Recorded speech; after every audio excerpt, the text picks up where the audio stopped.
여러분 안녕하십니까? 박상규입니다. 윤석열 대통령이 외교 보훈 현장에 이어 산업과 민생 현장을 방문했습니다.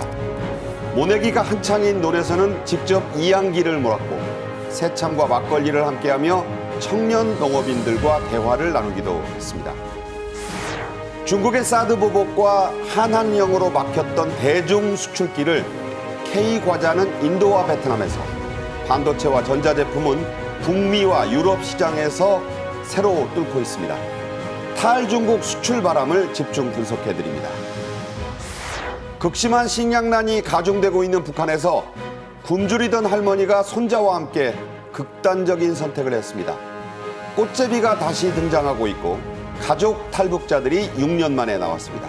먼저 박지훈 변호사, 하재근 문화평론가와 함께 얘기 나누겠습니다.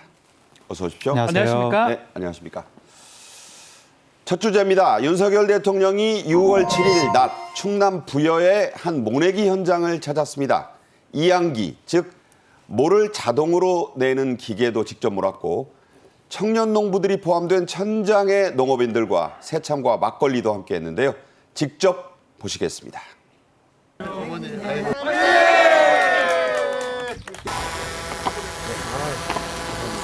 충남 부여에 있는 꿈의 영농조합 법인 모내기 현장이었는데 밀짚 모자 쓴 사람이 윤석열 대통령이죠. 네. 옆에서 이제 도움을 받긴 했지만 직접 이양기를 몰았고 이제 운전을 이게 하고 있잖아요. 줄 따라서 내는 게 쉽지 않다 그래요. 저게 사실은 전문가 일단 가능한 거거든요. 근데 아마 옆에 이제 도움을 좀 받아가면서 운전을 하고 있고 줄 따라 가지 못하면 한번 새로 해야 될 상황이 생길 수가 있습니다. 네, 끝난 뒤에는 이제 막걸리와 새참을 함께 저렇게 나누는 모습 본 적이 있습니다. 네. 윤 대통령 작년 10월에는 경북 상주의 추수 현장을 방문했죠. 이번에는 모내기 현장을 방문하는데 두 현장 모두 이른바 스마트팜 격려와 관련이 돼 있죠. 그렇죠. 스마트팜, 인터넷이나 IT 기술을 이용해서 농업을 좀 생산을 혁신할 수 있는 그런 어떤 신식 방식인데 스마트팜 혁신밸리.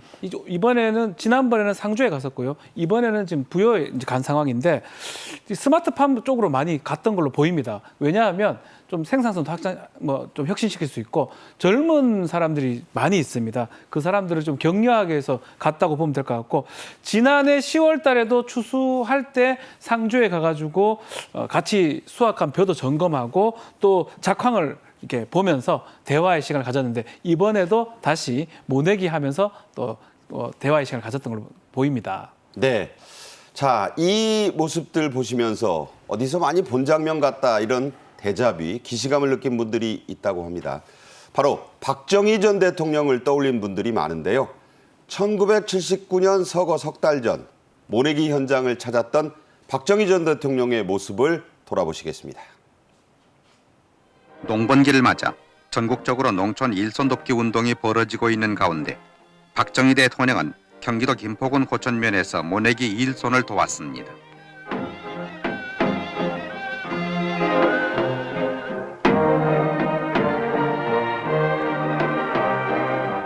박 대통령은 이날 농번기에 학생과 군인, 공무원들이 나와서 부족한 농촌 일손을 돕는 것은 우리나라에서만 볼 수 있는 흐뭇하고 좋은 분위기라고 말하고 해마다 더해가는 농번기 일손 부족을 해결하기 위해 모내기 기계화를 포함한 영농 근대화를 서둘도록 하라고 관계관에게 지시했습니다. 네, 그때 박정희 전 대통령이 강조했던 영농 기계화, 모내기 근대화가 바로 이양기의 모습으로 나타난 것. 44년 전 이때도 모내기 현장 방문이었습니다.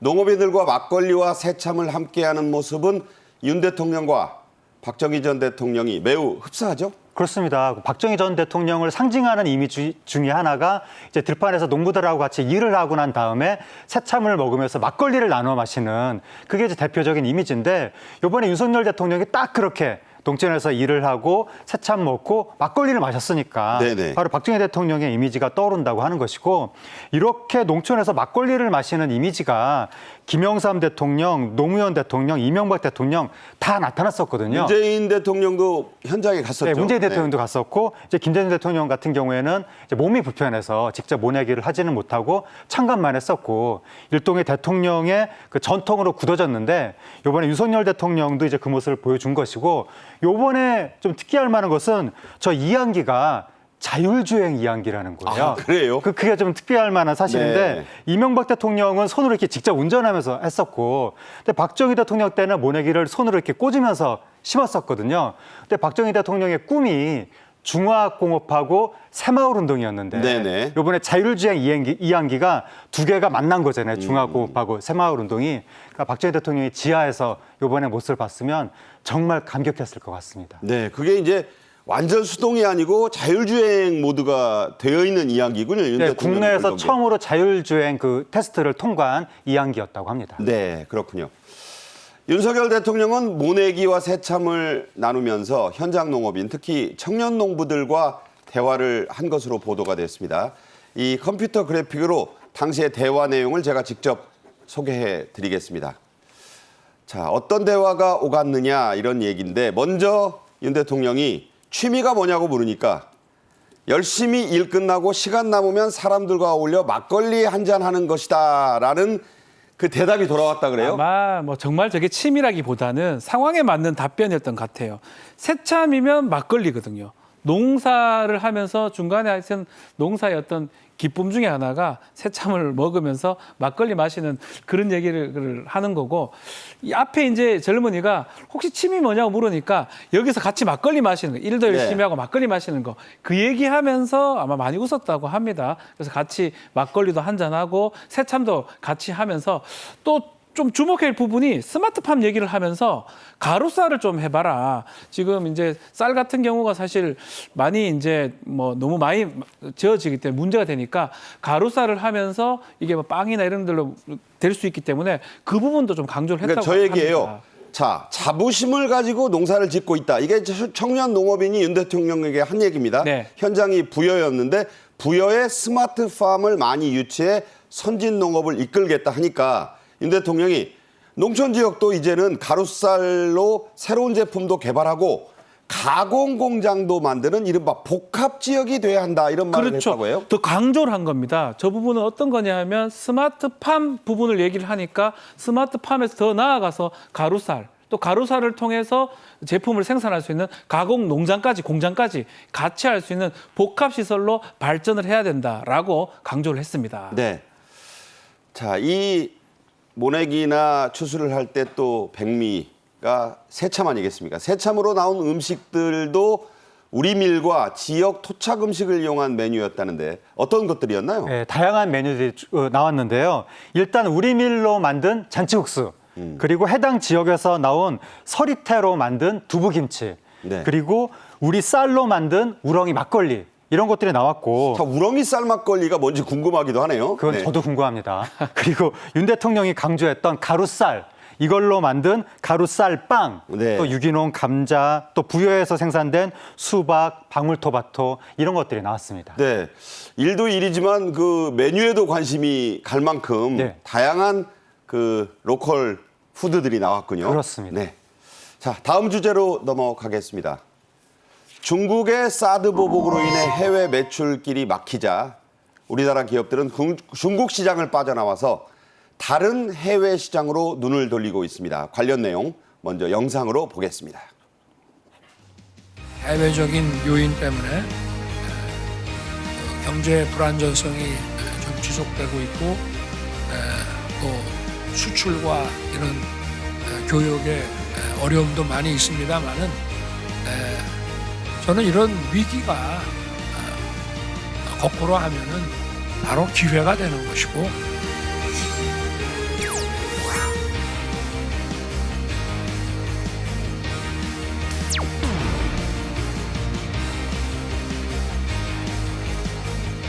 말하지 않아도 알아요 눈빛만 보아도 알아요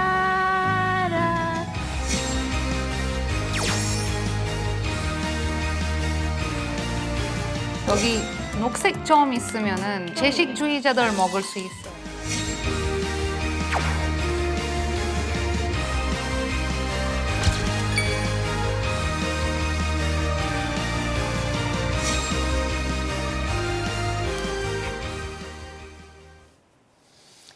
이른바 K과자의 열풍이 세계 최고의 인구 대국인 인도에서 거세게 불고 있습니다. 자, 초코파이가 인도의 국민 간식이 됐다. 과장이 아니라죠? 예, 놀라운 소식이긴 한데 놀랍지 않습니다. 진짜 그런 얘기가 있습니다. 지금 델리하고 러크나우로 가는 고속철도인데요. 인도의 유명한 고속철도인데 고속철도에서 승무원이 제공하는 음식이 있는데 네. 음식 내용이 요구르트하고 커리하고 초코파이입니다. 커리와 함께. 정식입니다. 아침 네. 정식으로 요구르트 먹으면서 커리 먹으면서 초코파이를 먹는데 야. 그만큼 많은 인도 사람들이 초코파이를 너무나 좋아하고 이게 거의 정식이 되고 이거를 먹으면 뭔가 든든하다고 느끼는 것 같아요. 그래서 아주 인기 있는 K 푸드 중에 하나가 되었습니다. 세계 최고의 인도 대국을 달리는 고속철의 주 메뉴에 들어가 있다는 네. 거 정말 놀라운 얘기인데, 그리고 이 베트남에서는요, 우리 쌀과자가 큰 인기를 끌고 있다고 합니다. 베트남에서 한국 쌀과자의 누적 매출액 무려 우리 돈 600억 원이라고. 예, 그렇게 달한다고 하는데 그러니까 베트남에서도 당연히 초코파이가 인기가 있는데 그것과 더불어서 쌀과자가 굉장히 인기라고 합니다. 특히 오리온 제과에서 만든 안이라고 하는 쌀과자가 있는데 네. 그게 최근에 베트남에서 판매량이 급증하면서 말씀하신 대로 누적 매출이 600억 원에 달했고 네. 저 제품이 우리나라 농식품부 등에서 베트남에서 한국 쌀과자를 집중적으로 홍보했다고 합니다. 네, 그래서 AN 그야말로 아니네요. 예, 그렇습니다. 아닙니다. 저 안이 그래서 현지에서 어린이 입맛을 사로잡아서 베트남의 국민 과자가 되어가고 있는 것 같습니다. 네. 미국에서도 우리의 K푸드는 인기를 끌고 있습니다. 특히 아카데미 사관왕에 빛나는 패러사이트, 영화 기생충의 짜파구리 이후에 미국 드라마 미드에서도 아예 한국 라면이 자주 나온다고요? 그렇죠. 제가 한 10여 년 전에 미국 갔을 때 라면이 있습니다. 라면이 있지만 대부분 라면 맛이 달라요. 한국의 라면보다는 뭐 일본식이라든지 현지에서 만드는 그런 라면인데 지금은 많이 바뀌었습니다. 특히 미국의 드라마에서 우리의 그 유명한 신라면 이런 것도 먹는 게 바로 농심 나와. 신라면입니다. 얘기를 좀 네. 하기 그런데 어차피 뭐 먹고 있으니까요. 더 나아가서 남미까지도 지금 라면을 먹고 있어요.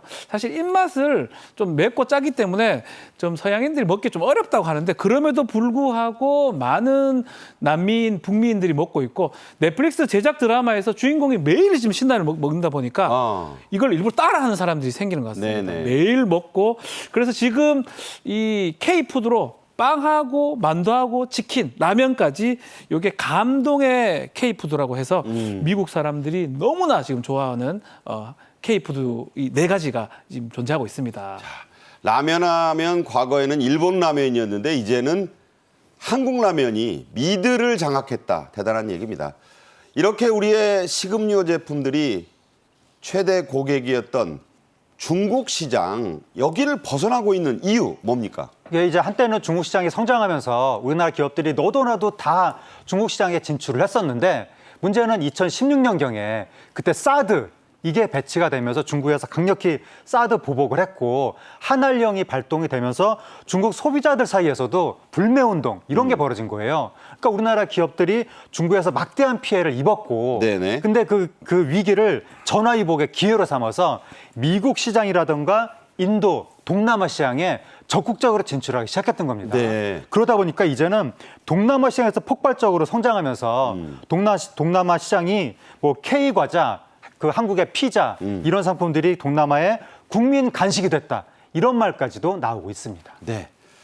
자, 실제로 이 롯데 또 오리온의 인도와 베트남 매출 비약적으로 늘고 있다는 통계가 나왔는데 네. 저희가 이제 한번 보면서 말씀을 주시죠. 자, 롯데 웰푸드가 있고요. 또 오리온 제품인데 롯데 같은 경우는 지금 중국 같은 경우는 370억 2017년도입니다. 거기서부터 2022년도에 160으로 떨어졌는데 거의 절반 이하로 아주 떨어졌네요. 떨어졌습니다. 인도는 지금 2,470억으로 무려 한 서너 배가 뛰어버렸습니다. 어마어마하네요. 한 4배 이상. 예, 네. 오리온도 마찬가지입니다. 러시아 같은 경우에 714억에서 2,098억, 특히 베트남 같은 경우는 4,729억까지 아주 매출이 급성장했는데 특히 중국 같은 경우는 이 사실 나라가 좀 막는 측면이 있어요. 그러다 아. 보면 못 먹는데 인도가 중국만한 인구를 지금 가지고 있고 또 우리의 나쁜 그 어떤 기호 같은 게 없기 때문에 인도 시장이라든지 베트남 시장에 우리의 과자나 우리의 어떤 이런 음식들이 많이 가고 있고 특히 젊은 사람들을 공략을 잘한다고 합니다. 그 과자 같은 게 인도나 베트남, 동남아시아의 MZ세대를 공략하는데 성공을 해서 이 K푸드가 완성이 된다고 합니다. 네. 젊은 층의 입맛을 사로잡는 다는 것은 앞으로의 그 나라의 미래 시장이 밝다. 이렇게 해석을 할 수가 있겠죠. 또 우리의 기업 CJ는 미국에서 인기가 엄청납니다. 10년 전만 해도 K푸드는 여기에 이 뿌리를 내릴 수 없다. 불모지다. 이렇게 불리던 곳 아니었습니까? 그렇죠. 미국 시장에서는 아무래도 우리나라 음식들이 별로 이렇게 힘을 쓰지 못했었는데 CJ 제일제당이 요즘에 미국에서 난리가 난 거예요. 여기가 2017년에 미국 매출이 2,800억 정도에 불과했었는데 네. 2019년에 2조 6천억 정도로 뛰었고 2년 만에 거의 10배가 됐고요. 그렇습니다. 2022년에는 4조를 돌파했습니다. 야, 2,080억에서 생각해보면 20배 가까운. 그렇습니다. 네. 그러니까 폭발적으로 성장을 했는데 특히 CJ 비비고라는 브랜드에서 네. 만두를 출시한 게 초대박을 쳤습니다. 네. 그래서 미국 시장 점유율, 만두 시장 점유율 1위를 차지하면서 지금 CJ가 확고하게 미국에서 자리를 잡아가고 있습니다. 네. 단순히 앞서 우리가 살펴봤듯이 중국에서 벗어나는 것, 즉 탈중국만으로는 이런 매출 증가를 설명하기가 어렵습니다. 어떤 전략을 우리가 좀 썼고 그 민간 회사들도 각자의 어떤 전략이 있었다고 봐야죠. 그렇죠. 전략 없이 성공할 수는 없는 거고요. 많은 사람들이 찾게 하려면 뭔가 전략이 있는데 그 사람들의 입맛에 맞는 전략을 구사한 것으로 보입니다. 예를 들어서 미국에 가서 비건 김치 같은 것들을 만들기도 하고요. 인도에서는 딸기잼 초코파이를 만들어서 고급화 전략에 성공을 했는데 가장 눈에 띄는 게 인도라든지 아니면 이슬람교 믿는 사람들이 안 먹는 것들이 있어요. 할랄이죠. 할랄이라 그러죠. 예. 예컨대 고기 같은 게 안 들어가는 할랄 인증되는 초코파이를 출시하기도 하고 또 그리고 다른 거 안 들어간 채식주의자가 먹을 수 있는 비건 초코파이를 출시하기도 하고 뭐를 거기다 그 내용을 쓸까요? 이게 사실 제일 중요한 게 젤라틴입니다. 마시멜로라고 하죠. 그 초코파이 안에. 네네. 그 젤라틴 내용 중에 예컨대 채소를 쓴다든지 아니면 소고기 재료를 뺀다든지 그래서 할랄 인증을 받은 다음에 출시를 하기 때문에 먹는 사람 입장에서는 또 힌두교 사람들이나 아니면 이슬람 교도 입장에서는 상당히 믿고 먹고 맛있기 때문에 또 좋고 그래서 아마 현지 이 차별화 전략에 성공해서 많은 사람들이 애용을 하는 것 같습니다. 그러니까 회교도들이 엄청난 시장을 갖고 있고 또 네. 구매력도 있잖아요. 오일머니 때문에. 그런데 이 고추장에 꽂혀 있다. 이 말은 어떻게 해석해야 됩니까? 그렇죠. 고추장이 사실은 잘 안 먹을 것 같은데 또 이 이슬람 교도들이 먹는 음식은 아닌데 고추장의 어떤 매운 것들 이게 사실 먹히는 것 같습니다. 네. 그래서 한국의 고추장이 이슬람에서 가장 인기 있는 음식 중에 하나가 되고 있습니다. 네. 그러니까 태양초라고 불리는 그 한국 특유의 감칠 매운맛이 그 이슬람 교도들의 입맛을 사로잡고 있다. 이런 얘기가 되겠군요.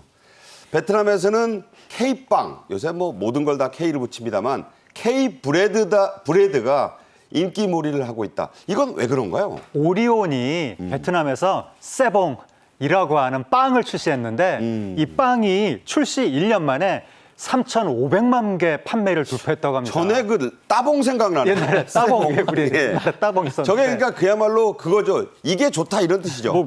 어떤 뜻인지는 모르겠지만 어쨌든 세봉이라는 빵을 출시를 했는데 이게 아까 말씀드린 대로 1년 만에 3,500만 개 돌파하면서 지금 생산 라인을 증설하는 그런 상황이 된 거예요. 그러니까 베트남이 아침 식사를 빵으로 먹는 그런 전통이 있다고 합니다. 네. 베트남에 왜 반미라고 하는 빵이 유명하잖아요. 반미 우리나라에도 체인점이 여러 그렇습니다. 있잖아요. 그래서 그 빵을 모티브로 해서 베트남 사람들이 식사로 먹을 수 있는 빵을 만든 건데 달콤 짭짜름한 맛에 단백질, 닭고기를 보충해서 빵을 만들었다고 합니다. 이게 베트남에서 초대박을 친 거고 우리나라에도 이 빵이 나오면 좋을 것 같습니다. 네, 세봉입니다. 따봉이 아니고.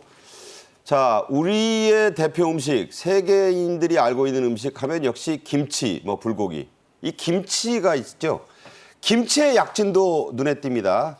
우리 기업 대상은 우리나라 기업들 가운데서는 처음으로 미국에 김치 공장을 세우고 또 유럽의 폴란드에도 김치 공장을 건설 중에 있다. 네. 이게 그러니까 단순히 그냥 개인적인 게 아니라 공장을 세우는 건 차원이 다른 얘기잖아요. 지금 대기업들입니다. 뭐 예컨대 CJ라든지 풀몬이라든지 대상에서 김치를 만들고 있고 김치가 너무 잘 팔려서 현지에 김치 공장을 지금 만들었다는 겁니다. 특히 대상 같은 경우는 LA에 김치 공장을 하나 인수해서 직접 김치 공장을 만들어서 현지에서 판매를 하고 있고요. 유럽에도 김치가 인기가 좋습니다. 네. 유럽 시장을 공략하기 위해서는 폴란드에 지금 김치 공장을 만들어서 직접 유럽에 김치를 제공할 계획을 지금 세우고 있습니다. 아마 김치가 뭐 자꾸 일본도 얘기를 하지만 결국 우리 음식 아니겠습니까? 일본 쪽에서는 기무치죠. 기무치 데스죠. 김치가 예. 아닙니다. 우리는 김치입니다. 그렇기 때문에 우리 김치가 전 세계적으로 가장 인기 있는 음식이 아닌가 생각이 듭니다. 네. 기무치와 또 중국 사람들이 말하는 김치는 전혀 다른 겁니다. 세계인들이 이 점을 헷갈리지 않도록 잘 홍보도 해야겠죠. 반려동물들이 먹는 K 펫푸드, 영어를 써서 좀 안 됐습니다만 이 K 펫푸드도 해외 시장에서 강세입니다. 지난해 수출액이 무려 미화 4,100만 달러에 이른다고요? 그렇습니다. 지금 폭발적으로 성장하고 있는데 이른바 아시안 펫푸드 시장, 반려동물 사료 시장, 이 시장이 최근 5년 동안 10배가 성장했다고 합니다. 10배, 네. 굉장히 크게 성장하는 시장이고 여기에 이제 우리 기업들이 달려든 거예요. 그래서 이 반려동물 사료 수출액이 2018년만 해도 400만 달러 정도 규모였었는데 네. 그런데 작년에 4,100만 달러. 그러니까 10배 정도가 한 4년 만에 성장을 한 겁니다. 그러니까 매년 그냥 거의 2.5배씩 그렇습니다. 성장한 쑥쑥 거네요. 성장을 하는 평균적으로. 거고 네. 그러면서 최근에 베트남에서 아시안 K 펫푸드라는 단일 행사가 열렸었는데 네. 그 행사에서만 우리 기업들의 수출 상담액이 5,270만 달러를 돌파하면서 앞으로 이 펫푸드 시장이 굉장히 큰 우리 기업들의 먹거리가 될 것으로 보입니다. 자, 이렇게 되니까 이제 주요 식품 대기업들이 예. 이 K-펫푸드에 앞다투어 뛰어들고 있는데 그만큼 시장성이 있다는 얘기가 되는 그렇죠. 거잖아요. 시장성이 우리나라에서도 2020년에 한 3조 정도 규모였다가 2027년에 6조 원 규모로 예상되거든요. 그러니까 국내 시장도 폭발적으로 성장하고 있고 아세안 시장도 성장을 하는 겁니다. 그러다 보니까 국내 하림이라든가 대상이라든가 이런 기업들이 너도나도 펫푸드 시장에 본격적으로 진출하면서 앞으로 굉장히 큰 기업군을 형성하게 될 것으로 보입니다. 네. 자, 전자제품과 반도체, 배터리도 탈중국 바람이 거세게 불고 있습니다. 이 분야에서는 중국의 견제가 매우 심해서 사실 최근에는 고전을 거듭해온 분야죠. 그렇죠. 탈중국이 되는 게 결국은 중국의 견제 때문인데요. 2015년도에부터 중국이 자국 산업을 보호하기 위해서 자국 산업한테 배터리 보조금을 지급했는데 우리나라 같은 경우는 보조금이 지급이 안 됐습니다. 네. 결국 그러다 보니까 세계 기술력으로는 우리가 최고임에도 불구하고 또 공장도 막 짓고 했는데 결국은 가동률이 매우 떨어졌고요. 네. 결국은 지금 견제가 돼서 2% 정도 작동을 한다라고 합니다. 네. 그래서 결국 2016년부터는 한국 배터리 보조 지급이 완전히 끊기고 완성차 발주도 취소되기 때문에 여기서 하기보다는 유럽이나 다른 곳에 지금 할 것을 또 시장을 활로를 개척하고 있는 그런 상황입니다. 그 LG나 삼성 같은 경우에는 이 누적 적자를 견디다 못해서 중국 공장 가동률이 절반 이하로 떨어지니까 그러니까 심각한 아예 겁니다. 그 예. 문을 닫는 경우도 있고 지금 철수를 막 속속 하고 있잖아요. 철수해서 뭐 미국이나 아니면 다른 데로 갈 걸 생각을 하고 있는데 결국은 계속적으로 보조금이나 이런 게 나오지 않는다 그러면 문 닫을 수밖에 없는 상황이 아닌가 그렇게 보입니다. 네. 자, 그렇게 해서 이제 탈중국을 하는데 그렇다면 이게 어디서 또 새로운 시장이 열려야 되는데 이게 또 대박을 맞이하고 있습니다. 북미 대륙 그리고 유럽에서 눈을 돌렸더니 여기에서 우리 배터리 산업은 오히려 중국의 강력한 견제가 전화위복이 된 듯이 매출액이 더 커지고 있는 그런 상황이 나타나고 있습니다. 설명을 좀 주시죠. 예, 우리나라 배터리 기업들이 중국에서 그 배척을 받은 다음에 미국하고 유럽 그 영업에 집중을 한 거예요. 그래서 지금 현재 북미에서 지금 여러 공장들을 지금 건립을 해서 지금 LG 에너지 솔루션이 북미에 뭐 8곳의 생산 기지를 만들었고 네. 삼성 SDI가 2곳, SK가 뭐 5곳, 유럽에서도 많은 생산 기지를 만들었는데 저런 식으로 생산 기지를 만들면서 지금 미국, 유럽 시장 배터리 점유율이 한국 기업들이 49%, 네. 거의 50%에 달하는 상황이 된 겁니다. 그러니까 처음에 영업을 시작했을 때는 우리가 의뢰 입장에서 우리 배터리 좀 써달라고 그렇게 막 쫓아다니면서 영업을 했었는데 옆에 막 대기하고 있다고 영업사원들이 그 회사에서 콜하면 바로 가고 그렇게 영업을 했다고 합니다. 네. 근데 지금 중국에서 배짱당한 7년 만에 우리가 미국하고 유럽 시장에 완전히 자리를 잡으면서 이제는 우리 기업들이 갑의 위치에 섰다. 이런 평가까지 나오고 있습니다. 네. 자, 어떤 시장 아니면 죽을 것 같다는 것은 없습니다. 중국을 벗어나니 세계가 보인다는 제목으로 시리즈를 어떤 조간신문이 연재하고 있는데 우리가 기술력만 갖추면 얼마든지 누구에게 무릎 꿇히지 않아도 당당하게 세계 시장을 석권할 수 있는 그런 징표들이 나타나고 있다. 이렇게 생각이 되네요. 자, 박지훈 변호사, 하재근 문화평론가와 말씀 잘 나눴습니다. 고맙습니다. 감사합니다. 네. 오늘의 세 번째 주제로 넘어가겠습니다. 최근 북한 곳곳에서는요, 이른바 꽃제비가 다시 등장했습니다. 1990년대 말에 소위 고난의 행군 시기와 달라진 점이 하나 있는데 어린 꽃제비뿐만 아니라 노인 꽃제비까지 더해졌다는 겁니다. 굶주리던 70대 할머니가 손자와 함께 안타까운 극단적 선택을 했다는 소식도 보도됐습니다. 먼저 주제 영상으로 보시겠습니다.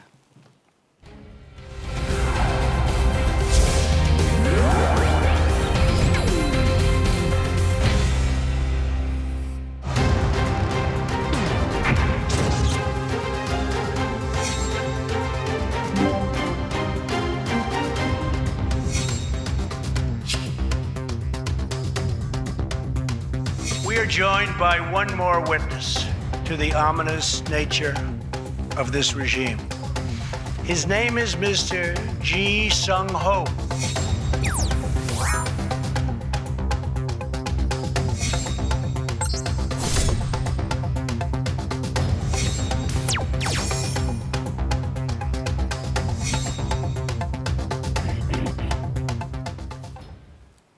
네, 이 참담한 실태, 안찬일 세계 북한연구센터 소장과 함께 얘기 나누겠습니다. 어서 오십시오. 네, 안녕하십니까. 대북 소식통에 따르면요, 지난 2월 북한에서 70대 여성이 할머니죠. 식량이 없어서 굶는 손자와 함께 극단적 선택을 했다는 그야말로 참담한 소식이 전해졌습니다. 유서를 남겼는데 이 땅에 태어난 걸 후회해야 한다는 내용.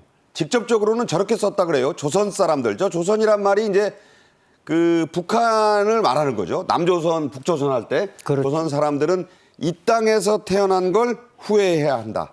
자, 저 보셨을 때 어떤 생각이 드셨어요? 네, 북한에서는 이 자살이 대욕죄가 됩니다. 네. 우리 다른 나라 자유세계에서는 자살은 자유지만 북한에서는 자살했다고 할 때 그 가족이 이렇게 말하자면 연좌제가 있는 나라니까 대욕죄가 되는데 저 할머니가 저런 글을 써놨다는 것은 저게 상당히 정치적인 북한의 사회주의나 김정은 체제를 좀 신랄하게 비판하는 뉘앙스가 강하지 않습니까? 네. 그런데 그래도 그 저걸 써놓고 죽을 수밖에 없었다는 건 너무 죽기 억울하다. 그런 이제 분노를 표현했다고 볼 수 있습니다. 자, 해산이라고 하면 뭐 우리 안 소장님께서도 북한에 계실 때 가보셨던 지역 아니겠습니까? 네, 네. 상당히 접경 지역이잖아요. 네. 그쪽은 식량이 거의 없다는 얘기 아닙니까? 예, 그 해산이 이제 보천군이라든지 삼지연시라든지 이게 소위 그 혁명 전적지입니다. 특히 삼지연군에 이제 백두산이 있지 않습니까? 그렇죠. 그러다 보니까 이런 혁명 전적지에 있는 데서는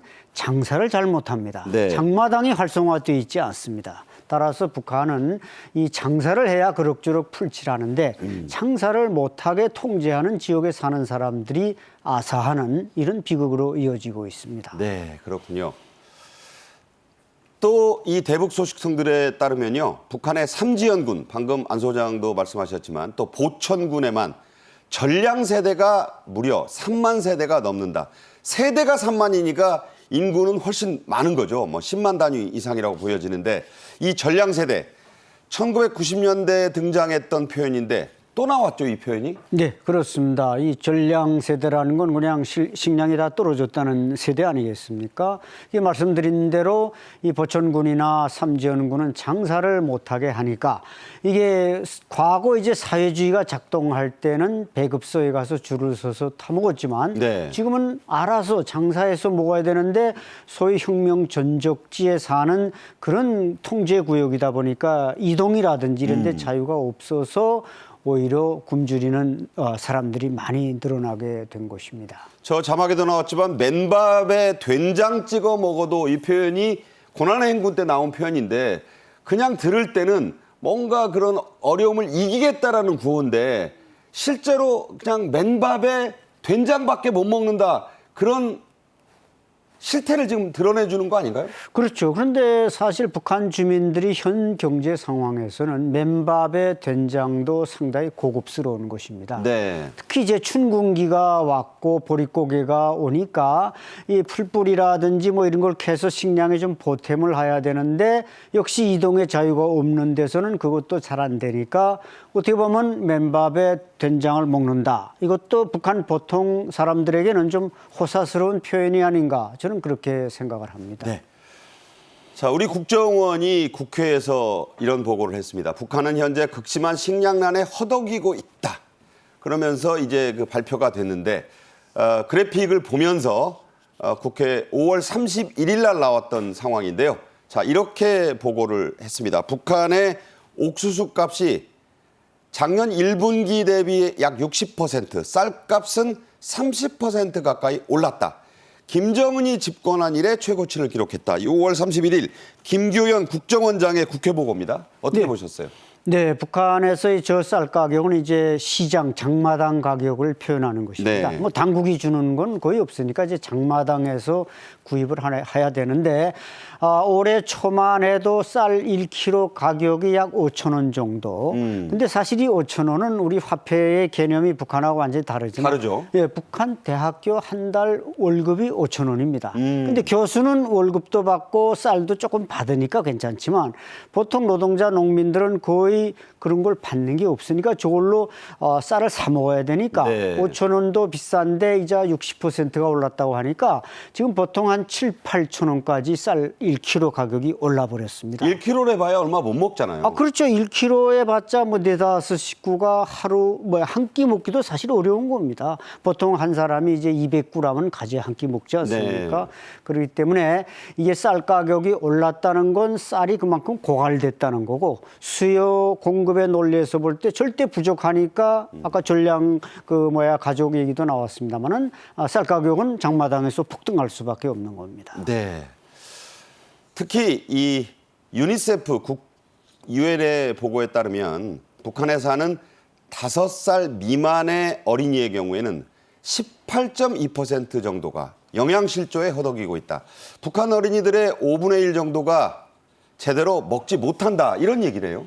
네, 그런데 저것은 이제 저 유니세프가 가서 북한을 다 가가호호 조사할 수 없지 않습니까? 그렇죠. 그러니까 북한 당국이 좀 우는 소리 해서 나온 하나의 그 통계이기 때문에 실제로 일반적으로 탈북민들의 증언을 보면은 어린이나 노인이나 3명 중에 1명은 영양실조다. 이렇게 보시면 사실 과학적입니다. 심지어 북한 군마저도 3명 중 1명은 사실상 영양실조 상태입니다. 먼저 군부터 먹인다는데 그런데도 3명 중 1명은 못 먹는다. 그렇죠. 네. 왜냐하면 군인들은 더 젊었는데 다 전선 지역에 있으니까 이 공급이 우선 안 되는 겁니다. 네. 교통이 안 되고 수송이 안 되니까 공급이 안 되고 그래서 가장 심각한 건 어떻게 보면 이제 말씀하신 어린이와 노인이지만 더 심각한 것은 이 군인들이다. 이렇게 봐야 되고 이것은 절대량이 북한은 보통 2,500만 인구에 지금 한 500만 톤은 돼야만 1년을 먹고 살 수 있습니다. 네. 그런데 지난해는 특히 이제 가뭄이 많이 들어서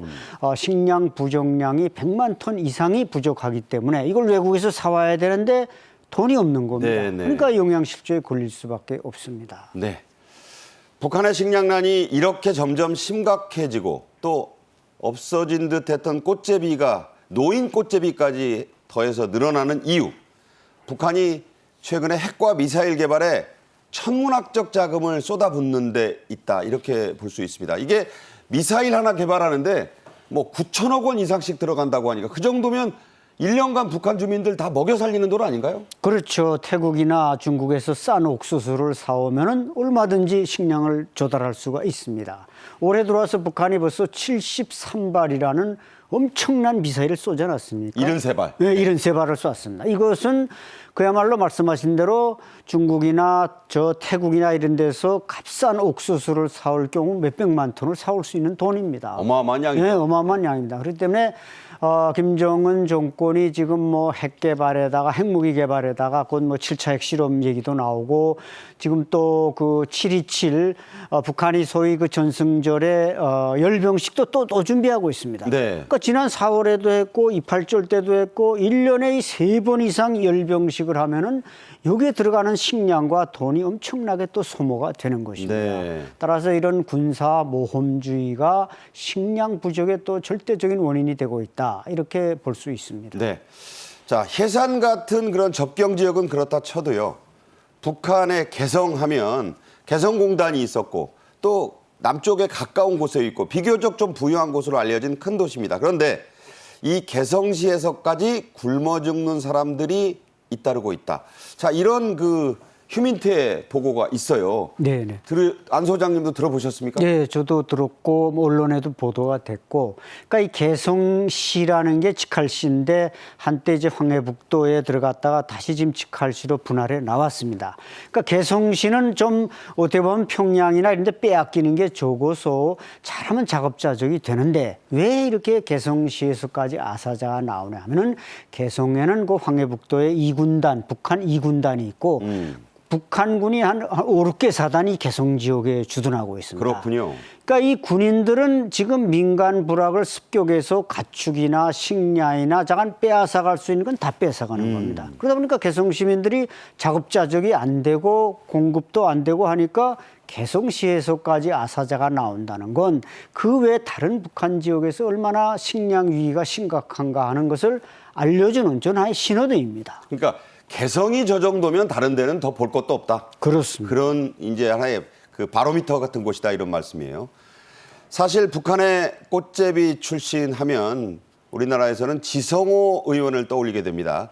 과거 트럼프 전 미국 대통령이 북한 인권에 대한 중요성을 강조하기 위해 의회를 방문했던 목발 탈북자이었던 이 지의원을 가리키면서 소개하던 모습이 생각나는데요. 그때 모습 한번 보겠습니다.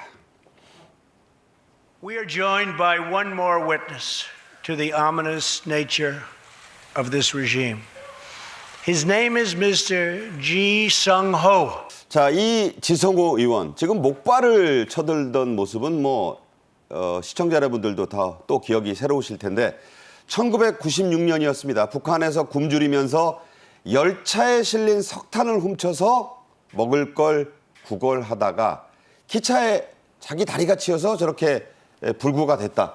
이런 그 아주 그냥 가슴 아픈 사연을 전하지 않았습니까? 네, 그렇습니다. 이 지성호 의원은 정말 꽃제비에서 국회의원으로 이렇게 참 점프한 그런 아주 사례인데 어쨌든 한 줌의 식량을 구하기 위해서 이 지성호 의원은 한 줌의 석탄을 훔쳐서 그걸 갖다 팔아야만 식량이 생기니까 이 꽃제비로서 그걸 이렇게 행동에 옮겼는데 네. 이런 일들은 뭐 북한 사회에는 아주 비일비재했던 일입니다. 1996년이면 고난이 행군이 아주 이 초기 단계에서 그야말로 가장 인민들이 여기저기서 죽어나가던 그런 시절인데 그래도 거기서 부사일생으로 살아서 네. 대한민국까지 왔고 또 국회의원이 됐으니 이게 하나의 탈북 사회에서는 대단한 뉴스가 아닐 수 없습니다. 그야말로 저 목발을 짚고 10,000km를 걷고 이끌리면서 탈북했다는 그런 스토리가 감동을 줬었죠.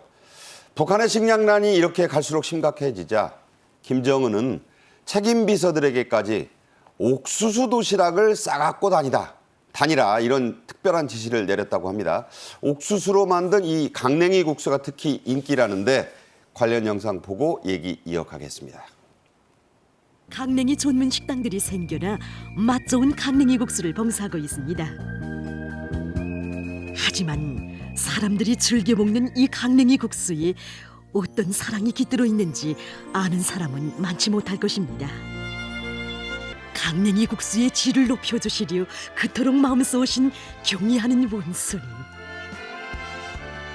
오늘 평양 강냉이 가공 공장에서 생산되는 질 좋은 강냉이 국수에는 우리 인민들에게 맛 좋은 강냉이 국수를 안겨주시려 마음 쓰신 경의하는 원수님의 뜨거운 사랑이 깃들어 있습니다. 다심하신 그 사랑 속에 평양 강냉이 가공 공장에서 생산되는 강냉이 국수는 우리 인민들의 식생활에 더 깊이 자리 잡게 됐습니다. 네, 저 영상을 보시면서 안 소장님이 탈북한 지 한 30년 되셨는데도 입맛을 다시시더라고요. 참 맛있는 그런 국수다. 자, 이 강냉이 국수, 북한 안에서는 가성비가 높은 식품에 든다는데 현재는 이마저도 구해 먹기가 어렵다 이런 얘기죠? 네, 우리 탈북민들은 저 옥수수 국수를 간식처럼 요구하 먹지만 북한에서는 저거 주식입니다. 그러니까 저 옥수수 국수만 풍족하면 북한 사람들은 한 사람도 굶어 죽질 않습니다. 아하. 그런데 옥수수 양이 절대 부족하기 때문에 굶어 죽는 겁니다. 아하, 그렇군요. 그것은 이제 저 옥수수를 가루를 내서 반죽을 해가지고 이제 기계에다 뽑아내면 그걸 우동국수라고 하는데 우동국수라 그럽니다. 저걸 그냥 끓는 물에 탁 담갔다가 건져서 양념해서 먹으면 됩니다. 근데 그게 북한 사람들에게는 그렇게 맛있는 겁니다. 네. 아마 주식이다, 이건. 완전 주식이고 뭐 우리 대한민국 사람들 아마 냉면 먹는 것처럼 우리는 뭐 냉면은 고급이고 보통 사람이 먹지만 우리 라면 같은 거겠네요. 라면 정도로 비교하면 비슷이 맞습니다. 네. 자, 그것도 지금 없어서 수급에 문제가 생겼다 이런 말씀을 전해 주셨습니다. 더욱이 최근에는 북한이 장마당이라 그러죠. 이 시장을 통제하고 모든 곡물 거래를 독점하겠다는 지침을 주민들에게 배포한 것으로 나타났습니다. 자, 이게 어떤 의미를 갖는 조치입니까? 예, 그러니까 이제 장마당을 풀어주니까 주민 통제가 잘 안 됩니다. 또 식량 가격이라든지 이런 게 자꾸 폭등을 하니까 당국이 이 장마당에 개입을 해서 식량 수급과 조절, 판매, 유통을 다 장악하겠다는 건데 그렇게 네. 되면 이 장마당의 의미가 다 사라지는 겁니다. 그러면 이제 또 과거 고난의 행군 시기와 똑같이 뒤로 거슬러 올라가면 당국은 식량을 장악해서 줄 때는 주지만 일반 대다수의 노동자 농민들은 구해 먹을 수가 없지 않습니까? 그래서 그렇게 되면 사회 혼란이 올 텐데 북한이 지금 뭔가 오판을 하고 식량으로서 한번 다시 사회를 조여보겠다는 건데 저것은 대단한 사회 혼란이나 식량 폭동을 가져올 가능성이 높습니다. 네, 그렇게 진단해 주셨습니다. 이 와중에 러시아 블라디보스토크에 주재하던 북한 외교관 가족 2명이 실종됐다고 합니다. 일각에서는 해외 탈출이나 한국 망명설 등이 꾸준히 제기되고 있는데요. 어떻게 보셨어요? 네, 제가 볼 때는 아마 거의 망명일 가능성이 높습니다. 왜냐하면 그 15살 난 아들 또 60대 어머니가 이제 떠났고 아버지는 안 떠났다는데 이 과거 태영호 의원 가족만 보더라도 자녀 둘이 평양으로 돌아가면 다시 감옥으로 들어가는 거니까 자유세계에 가서 공부를 시키자 이렇게 이제 결단하고 두 내외가 합의해서 탈북한 거 아닙니까? 네. 제가 볼 땐 저 집도 이제 북한이 지금 6월 1일부로 무슨 그 중국과 협약을 했고 6월 15일 날 중국 쪽의 국경을 다 오픈한다고 합니다. 이 오픈하기 전에 저 사람들은 탈북을 해서 대한민국으로 간다. 근데 이 중국과 북한 국경이 열리지만 또 중국 내에서는 그 안전부나 공안부의 지시에서 탈북민은 100% 체포하라. 이런 체포령이 내려 있다는 겁니다. 네. 그래서 저 아마 어머니와 아들은 그 전에 탈북을 해서 총영사관을 떠나서 이제 몽골이나 베트남이나 제3국으로 빠지면 체포 안 되고 자유를 찾을 수가 있습니다. 네, 그래서 네. 저는 저 어머니가 자식의 장래를 위해서 탈북하지 않았는가 그렇게 생각이 됩니다. 네. 그리고요. 지난달입니다. 5월에는 북한의 두 가족이 어선에 몸을 싣고 NLL 북방 한계선을 넘어서 탈북을 했습니다. 일가족이 이렇게 넘어온 것은 6년 만의 일인데 이게 6년 만이라는 것을 떠나서 가족 단위 탈북이라는 게 사실 뉴스잖아요. 네, 이 좀 비교적 NLL과 가까운 그 황해남도 강령군 사람들인데 두 가족이 이제 사돈지간이랍니다. 네. 그런데 또 거기는 이제 어린아이까지 있는 거 보면 손주도 아마 포함된 모양인데 두 집이 이렇게 규합을 해서 단합을 해서 온다는 것은 북한 체제에서는 더 이상 희망이 없다는 것을 판단을 했고 그래서 9명이나 되는 가족이 우리 북한을 떠나자 이렇게 단합이 돼서 목선을 타고 왔는데 결국 이제 북한이 국경을 막으니까 네. 국경을 아주 철저하게 봉쇄하니까 이젠 해안을 통해서 탈출하자. 아마 북한 당국으로서는 앞으로 이제 선박, 목선이든 뭐 발동선이든 통제를 하겠지만 그래도 해안으로 탈북하는 사람들은 이 두 가족을 시발로 해서 앞으로 아마 많이 늘어날 것으로 보입니다. 네. 북한에 갈수록 심각해지는 식량난 그리고 가족 단위 탈북의 6년 만에 이 재등장 그리고 꽃제비들의 확산 북한 체제 붕괴의 신호가 될 수도 있다는 안찬일 소장의 말씀이었습니다. 안찬일 세계 북한 연구센터 소장과 얘기 나눴습니다. 잘 들었습니다. 감사합니다. 네.